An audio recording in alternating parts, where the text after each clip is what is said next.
था कि जब तक आप लोग सत्ता की चाबी नहीं ले पाओगे तो इस समाज का और इस दलित समाज का उत्थान नहीं हो पाएगा। और मैं निश्चित तौर पर कहूंगा, मैं कह दूं कि 60 साल की चीज और मैं 3 साल में पूर्ति कर दूं तो वो बहुत असंभव काम है। पर मैं इतना कहता हूं कि हमें जितने भारी वोटों से जिताया है उसमें आप लोगों का और समाज का सबसे बड़ा योगदान रहा है। और मैं निश्चित तौर पर कहता हूं कि यदि हमको सत्ता की चाबी दोबारा हासिल करनी है तो सभी धर्म, सभी जातियों, सबको लेके हम लोगों को साथ में लेके चलना पड़ेगा।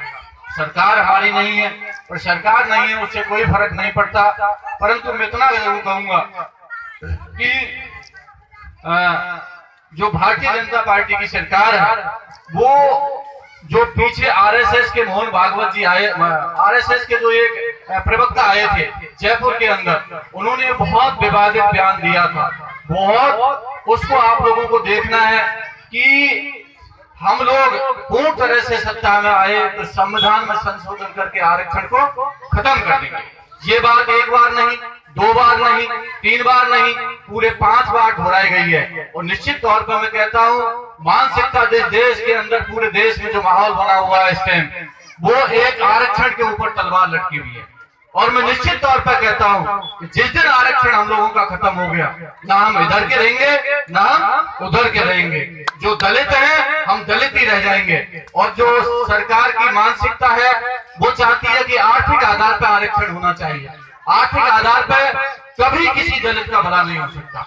आप लोगों ने देखा होगा बीपीएल बनता है और काम होते हैं, गरीब उसमें कमाते हैं और जिनके पक्के मकान हैं उनकी संख्या ज्यादा आती है। वही हाल आरक्षण में हो जाएगा।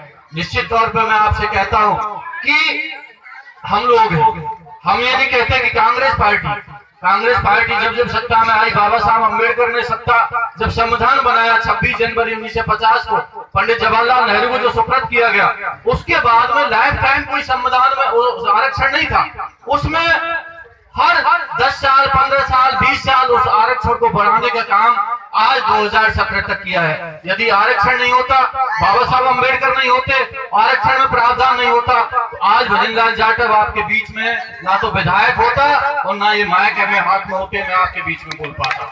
ये देन बाबा साहब अम्बेडकर की है। निश्चित तौर पर मैं कहता हूँ हम लोगों को बहुत बड़ी लड़ाई लड़नी है। और मैं ये नहीं कहता, हम सब लोगों को एक मंच पे आना है। और जब मंच पर एक आते हैं, जब मंच एक हो जाता है, निश्चित तौर पर आप लोगों को सफलता प्राप्त हो जाती है।